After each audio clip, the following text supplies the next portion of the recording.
Okay, so when you think of great art, what's the first thing that pops into your head?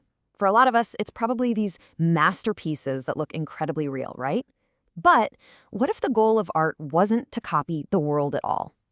Well, today we're going to dive into some artistic traditions that had a completely different and frankly amazing vision. I mean, for a huge chunk of Western history, that was the goal: create a perfect illusion of reality. But is that all art can be?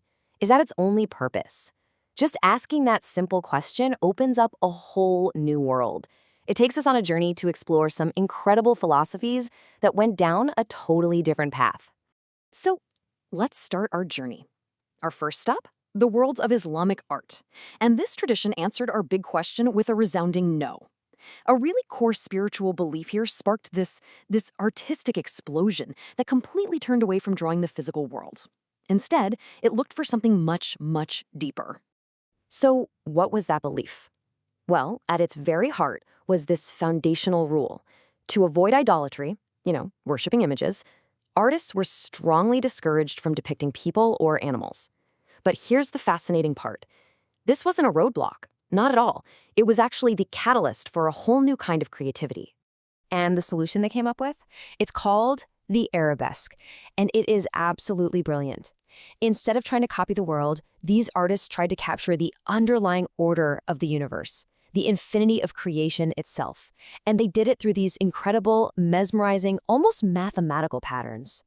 And you see this style everywhere in Islamic art. I mean, from the stunning tiles on a mosque to the intricate weave of a carpet. But these are so much more than just pretty designs. They're like a visual philosophy. You have these complex, flowing lines that all interconnect and repeat forever.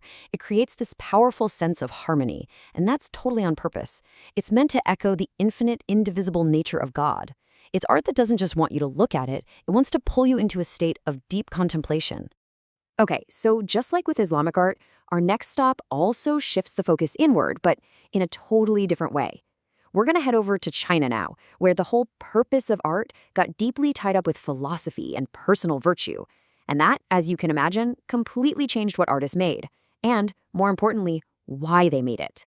So early on, you had this Confucian influence, and art was basically seen as a moral guide. Its job was to show people these great figures from history and virtuous deeds to inspire them. But then, as Taoism and Buddhism became more prominent, the focus just shifted dramatically. Art wasn't really about teaching a lesson anymore. It became a tool for meditation. And this new spiritual goal, it gave birth to one of the most iconic artistic traditions in the entire world: landscape painting. But, and this is key, these were never just pretty pictures of mountains and rivers. Nope. They were meant to be spiritual spaces, designed to almost transport you, the viewer. So the big question is, how did they make them? And this is where it gets really, really interesting. Forget that classic image you have of an artist sitting out in a field with an easel, painting what they see. The Chinese masters, they didn't do that. The whole idea of just copying a scene right in front of them, that wasn't the point, not even close. Instead, it was this really disciplined, multi-step process.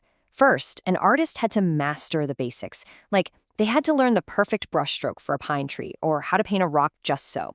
Then, they'd go out into nature, but they wouldn't take a sketchbook. They went just to sit, to contemplate, to absorb the mood, the qi, or the vital energy of the place. And only then would they go back to the studio and paint the whole thing from memory and from feeling, letting that inspiration just flow right through the brush. Yeah, this quote just hits the nail on the head. It was never about getting every single leaf on every single tree perfect. The real goal was to paint the mood of the place, to capture the spiritual essence of the landscape and the artist's own emotional reaction to it. The painting itself became like a record of a spiritual experience. So what have we seen here? Two incredibly powerful traditions that just completely redefine what art is for, right? Instead of just copying the world around them, both Islamic and Chinese artists were trying to reveal an unseen reality, a reality made of spiritual order or mood or deep emotion. And this table really puts that difference into sharp focus. You've got the Western tradition, which so often was all about direct observation, mirroring nature, telling a story. And then you have the Chinese masters who valued memory and contemplation to capture something totally different, a spiritual essence. And look, neither path is better than the other. They're just two profoundly different ways of thinking about what art can even do. And both, of course, led to some of the most incredible art the world has ever seen. So maybe the next time you see a piece of art that doesn't look, realistic, just pause for a second. And instead of asking, what is this a picture of? Maybe ask, what is this trying to make me feel? Because whether it's the sense of infinite harmony in an Islamic pattern or that quiet, meditative spirit of a Chinese landscape, you might find it's not just an invitation to see something, but to experience it. It really makes you wonder, doesn't it, what other incredible purposes for art are still out there just waiting for us to discover?